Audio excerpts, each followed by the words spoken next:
બધા જ લોકોએ B2B, B2C, B2D આ ત્રણ શબ્દો તો અવારનવાર કંઈક તો સાંભળ્યા હશે, પણ શું તમને આનો મતલબ ખબર છે? ચાલો આ ત્રણ શબ્દોને એક મિનિટમાં સમજીએ. ચાલો સૌ પહેલા સમજીએ B2B એટલે કે બિઝનેસ ટુ બિઝનેસ. એટલે કે એક બિઝનેસ બીજા બિઝનેસને કોઈ પ્રોડક્ટ કે સર્વિસ વેચે છે. ઉદાહરણ તરીકે જો એક કંપની રેસ્ટોરન્ટને બિલિંગ સોફ્ટવેર વેચે છે તો આ એક B2B બિઝનેસ થયો. અહીં કસ્ટમર એક બિઝનેસ છે, તેના કારણે આ એક B2B બિઝનેસ મોડેલ થયું. ચાલો હવે જાણીએ B2C એટલે કે બિઝનેસ ટુ કન્ઝ્યુમર. એટલે કે બિઝનેસ કોઈ સામાન્ય કસ્ટમરને પોતાની પ્રોડક્ટ કે સર્વિસ વહેંચે છે.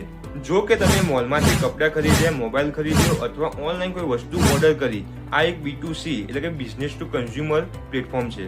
ચાલો હવે જાણીએ B2D એટલે કે બિઝનેસ ટુ ડિસ્ટ્રીબ્યુટર. અહીં કંપની સીધું જ કન્ઝ્યુમરને પ્રોવાઈડ નથી કરતી. સૌથી પહેલા પ્રોડક્ટને એક ડિસ્ટ્રીબ્યુટરને આપે છે, પછી ડિસ્ટ્રીબ્યુટર એ રિટેલરને આપે છે અને રિટેલર એ કન્ઝ્યુમરને પ્રોવાઈડ કરે છે.